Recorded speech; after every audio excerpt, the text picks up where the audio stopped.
અને કોઈને એવું કહેવામાં આવે કે તમારે પોતાનું જીવન 1 થી 1.5 મીટરની જગ્યામાં આખું વ્યતીત કરવાનું છે અને જ્યાં બાથરૂમ છે એને જ આપણે કિચન તરીકે યુઝ કરવાનો છે. શું તમે એ કરી શકો?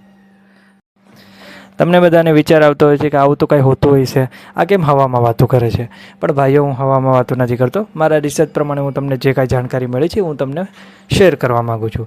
તો જુઓ અને સાંભળો. આપણે વાત કરી રહ્યા છીએ હોંગકોંગ સિટીની.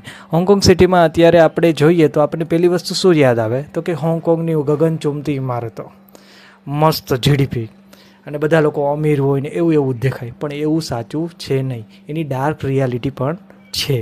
એની ડાર્ક રિયાલિટીમાં છે ત્યાંના કેફેન હાઉસ.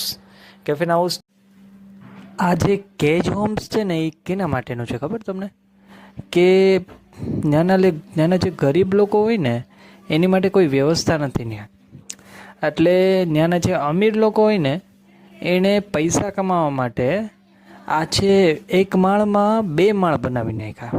એક માળની વચ્ચે જે જગ્યા હોય ને એમાં વચ્ચેથી પાર્ટેશન નાખીને ચોરસ નાના 1 થી 1.5 મીટરના નાના મતલબ કે રૂમ જેવું બનાવી નાખ્યું. રૂમ તો ન કહેવાય ને, ચોકઠા કહેવાય નાના. અને એમાં એક માણસને સૂવું પણ આમ એક પ્રકારની મજબૂરી કહેવાય. અને એમાં એને આખી પોતાની જિંદગી વ્યતીત કરવી પડે. શું કામ? કારણ કે એ લોકોને એટલું વેતન જ નથી મળતું ત્યાં કે એ પોતાનું આ જે કેજ રહ્યું ને, આ કેજ હાઉસનું એનું પણ રેન્ટ એ લોકો નથી ચૂકવી શકતા. તો પેલું હાઉસનું તો એનું વિચારવું પણ નબળું કહેવાય. હવે મેં છે ને એક વિડીયો કલેક્ટ કર્યો છે યુટ્યુબ પરથી. એ વિડીયોને હું ઓફિશિયલી તો ડાઉનલોડ ન કરી શકું, એટલે મેં એનું સ્ક્રીન રેકોર્ડિંગ કરીને મૂક્યું છે. એમાં વોઇસ તો નહીં આવે, પણ તમે જોઈ લો કે ત્યાંની પરિસ્થિતિ શું છે રિયલમાં.